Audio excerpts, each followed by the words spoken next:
Cigarettes are taxed heavily in India. There is a GST of 28%. Then there is GST compensation fees, an extra charge left on the cigarettes to compensate those states who lost out on tax revenues. And finally, there is National Calamity Contingency Duty, another charge added to shore up our National Disaster Fund. In fact, as a report from Tobacco Institute of India notes, cigarette taxes in India are almost 12 times higher than in US, 9 times higher than Japan, almost 6 times more than China, 5 times higher than Germany, 3 times more than Australia, UK and Malaysia, and 2 times higher than Pakistan and Thailand. The government, however, will argue that this is only a rational exercise. After all, the consumption of sin products is detrimental to your cause. So higher taxes ought to incentivize you from smoking. But things don't always play out this way. When you have a tax arbitrage, people will try to game the system. Think of it this way.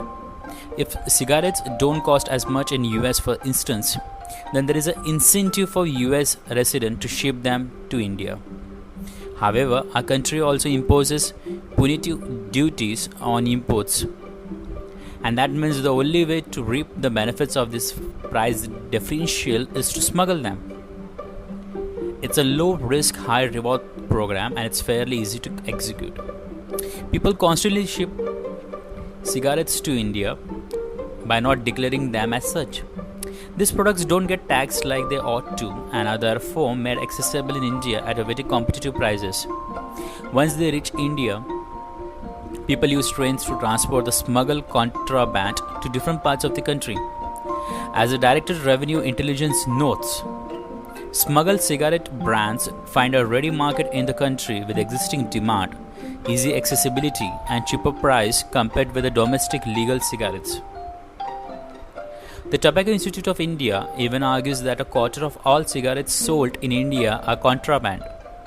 They believe that over the past 3 decades, tobacco consumption has increased by 33%, while the share of legal cigarette consumption has declined from 21% to 10%. Bottom line, people are still smoking cigarettes while smuggling continues to thrive.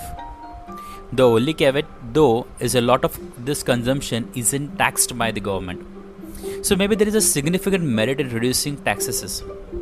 However, that might not play out the way we intend.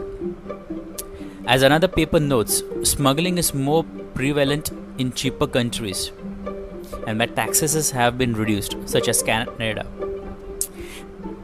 There are, however, countries that have solved the problem by better control, Spain being the most impressive example to date. So the argument goes that we need better enforcement to curb smuggling, not fewer taxes. And if the article from the Money Control is anything to go by, then precisely what seems to be happening right now. As the report notes, the government has over the past 2 years cracked down on unauthorized cigarette brands, which are mostly smuggled in from China, Malaysia and Dubai. The CBIC and the Director General of Revenue Intelligence, DGRI, have been tasked with keeping a constant vigil on the illicit import and the smuggling of cigarettes. So yeah, we finally seem to be making some progress on curbing this menace once and for all, and now we know how.